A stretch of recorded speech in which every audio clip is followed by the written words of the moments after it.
ഞാന് വിശ്വാസിയെ ആദരിക്കുന്ന, അവർക്ക് അങ്ങനെ വിശ്വസിക്കാൻ എല്ലാ അവകാശം ഉണ്ടെന്ന് വിശ്വസിക്കുന്ന, ആ വിശ്വാസം അവരുടെ ജീവിതം മുന്നോട്ട് കൊണ്ടുപോകുന്നതിനും അവരുടെ ആത്മവിശ്വാസം വളർത്തുന്നതിനും അവർക്ക് തീർച്ചയായിട്ടും നല്ല മനുഷ്യനായി ജീവിക്കുന്നതിനും സഹായമാകുന്നുണ്ടെങ്കിൽ അങ്ങനെ തന്നെ വിശ്വസിച്ച് മുമ്പോട്ട് പോകണമെന്ന് പറയുന്ന ആളാണ്.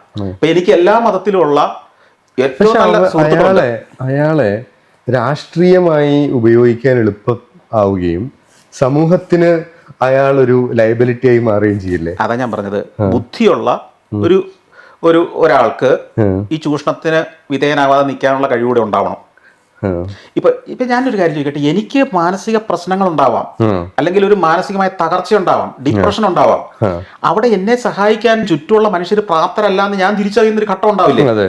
ഉദാഹരണത്തിന് എന്റെ ഭാര്യയും എന്റെ മക്കളും എന്റെ സുഹൃത്തുക്കളും എന്റെ സ്റ്റാഫും എന്റെ സഹപ്രവർത്തകരും ഒക്കെ ഈ പ്രശ്നത്തിൽ നിന്ന് എന്നെ രക്ഷപ്പെടുത്താൻ അവർക്കൊന്നും പറ്റില്ല എന്ന് ഞാൻ തിരിച്ചറിയുന്ന ഒരു ഘട്ടത്തിലല്ലേ ഞാൻ ദൈവത്തെ ആശ്രയിക്കുന്നത്, അല്ലേ?